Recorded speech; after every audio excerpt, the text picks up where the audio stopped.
Hello, I'm Jamie and welcome to Ark Wildlife Park, and today we are talking about one of my favourites, skunks.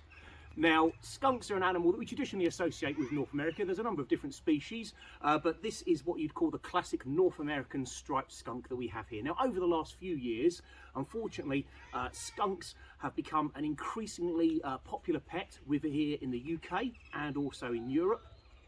And they don't make a great pet unless you've really got the facilities and the accommodation and can fulfill their dietary requirements properly. They do have quite specialised needs. Now, when we think of skunks, we tend to think of an animal that is very similar to Puff here, your traditional black and white skunk. But as you might be able to see from the other two guys around me, they do come in quite a few different colours. And this has definitely been expanded upon by the pet trade, where they've been selectively bred. Now, Odie here, you can see his colours much more washed out than Puff's. He's a much greyer animal. And then you have one of the more striking colour variations here with Humbug, and she's what we refer to as a chocolate skunk, where those classic brown stripes have been replaced by this lovely, rich chocolate colour. And there are a number of skunks. You can even get albino skunks that are all pure white as well. Now, there are a few myths about the skunk family, and a lot of these come from the old cartoons. If you remember Pepe Le Pew, one of the myths about skunks is that they smell constantly. They smell the whole time.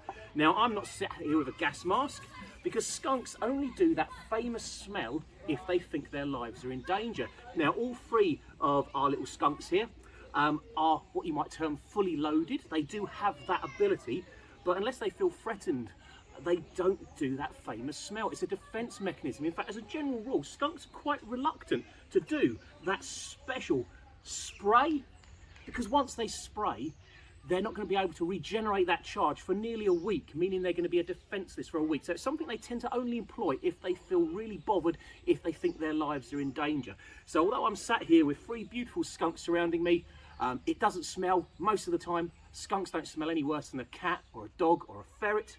And I'm certainly not in any danger, because these skunks, they associate me with food, so they certainly don't view me as a threat. Now, the other myth about skunks is that that famous smell comes out of their bottoms and that it's a weaponized fart, but it isn't. It actually comes from two glands, anal glands, either side of the bottom, and they actually spray out not a fart, not a gas, but a liquid, which is a special combination of proteins that, when it reacts with the air, makes that famous sulphury skunk smell. And if they were to deploy that right now, they might smell it in the village nearly a mile away, because skunk spray has been known to be smelt even in open air from over a mile away. So absolutely fascinating, beautiful little animals, and I think these guys have got one of the most endearing faces, but certainly not a good pet species.